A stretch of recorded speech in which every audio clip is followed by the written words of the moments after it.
Ang South Road Property kun SRP ang bugtong dapit sa Dakbayan Sugbo nga gitugutan nga makapamaligya og paboto o firecracker zone. Gimanduan usab ang mga barangay nga maghimo og designated area din didto pabuton ang mga firecrackers. Samtang midoble na karon ang presyo sa mga firecrackers tungod sa kinihit sa supply. Aniya ang report. Gibuksan karon adlaw ang pagpaninda og mga paboto sa South Road Property kun SRP nga may bugtong gitugutan sa Cebu City LGU. Suma sa Chairman sa Committee on Public Order Consel Philip Zapra nga gipaniguro sa city government nga luwas ang dapit sa posibleng pagtumaw sa disgrasya. Busa gi-require nila mga negosyante sa pagbutang og mga baril nga adunay pundong tubig, bas, fire extinguisher ug no smoking ug no testing ang dapit. Gisunod usab kini sa mga firecracker vendors. Kaning monitored sila sa atong Bureau of Fire Protection, sa police o sa SRPMO. Giulagway usab sa mga vendors nga nihit ang mga firecrackers karon busa ni mahal usab ang presyo.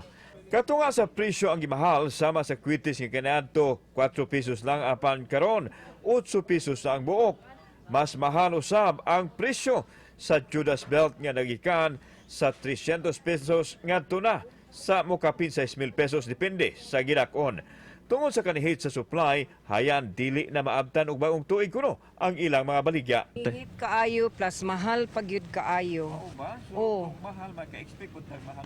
Maka-expect sa gyud mo nga mahal sad ang baligya kay mahal man ang supply daan. Kunang hurot-hurot na ang stock. Mao na lang jud among tinda. Wala na.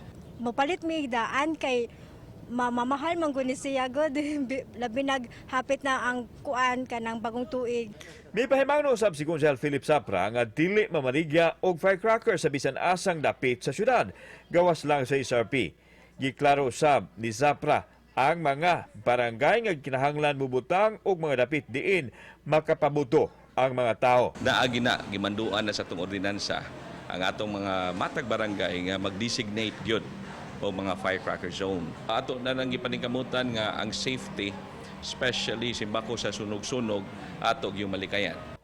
Samtang hugot usab ang monitoring sa Cebu City Police Office sa mga paboto, hinuunwa pa sila na dakpan nga nilapas sa lagda sa dakbayan. Padayon nato na pahugtan ang ato ang seguridad para masiguro nato no nga ang selebrasyon sa ato ang Pasko o labi na kini sa ato ang kada adlaw nga Misa de Gallo hanto December 24 mahimong peaceful ang siyudad sa Sugbo.